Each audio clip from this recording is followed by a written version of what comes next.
La légende de Nyx, la chatte de minuit. On raconte qu'il y a bien longtemps, dans un village perché au bord de la forêt des brumes, vivait une vieille herboriste nommée Isolde. Elle était connue pour ses potions qui soignaient tous les maux, mais aussi pour sa compagne étrange, une chatte noire aux yeux dorés, aussi silencieuse que l'ombre. On l'appelait Nyx. Nyx n'était pas née comme les autres chats. La rumeur disait qu'elle était apparue un soir d'éclipse dans un cercle de champignons argentés.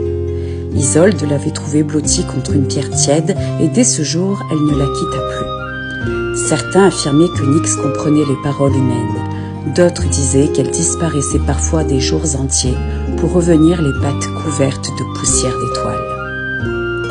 Mais le plus étrange dans cette histoire, c'est ce qui arriva un hiver, alors que le village entier était frappé par une maladie étrange. Aucun remède n'en venait à bout. Les enfants devenaient pâles, les anciens déliraient, et même les bêtes refusaient de manger. Isolde, impuissante, chercha jour et nuit un remède en vain. Un soir, alors qu'elle pleurait près de son grimoire, Nyx sauta sur la table et fixa une page oubliée depuis longtemps, celle d'un élixir ancien, interdit, qui ne pouvait être préparé qu'en cueillant 3 fleurs de lune gardées par les ombres de la forêt maudite. Malgré les risques, Isolde suivit sa compagne dans la nuit.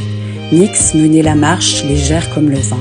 Elles traversèrent les marais, les clairières mortes et les sentiers où aucun humain n'osait poser le pied. Là-bas, au creux d'un rocher fendu, les fleurs de lune brillaient comme des flamèches d'argent. Mais à peine Isolde les eut-elle cueillies que des voix s'élevèrent dans la nuit. Des silhouettes sans visage s'approchèrent. Les gardiens du lieu interdit. Isolde tremblait, mais Nyx, sans un bruit, se posta devant elle, le dos arqué, les yeux flamboyants. Une lumière noire, étrange et dense s'échappa d'elle comme une brume, et les ombres lentement reculèrent. Elles rentrèrent à l'aube. L'élixir fut préparé et donné aux malades. En 3 jours, tout le village fut guéri. Les villageois voulurent remercier Isolde, mais elle leur dit « Ce n'est pas moi qu'il faut remercier, c'est la nuit, c'est Nyx. » Depuis ce jour, on raconte que lorsque vous apercevez une chatte noire sur le seuil d'une maison, il faut lui laisser un bol de lait et lui chuchoter un secret.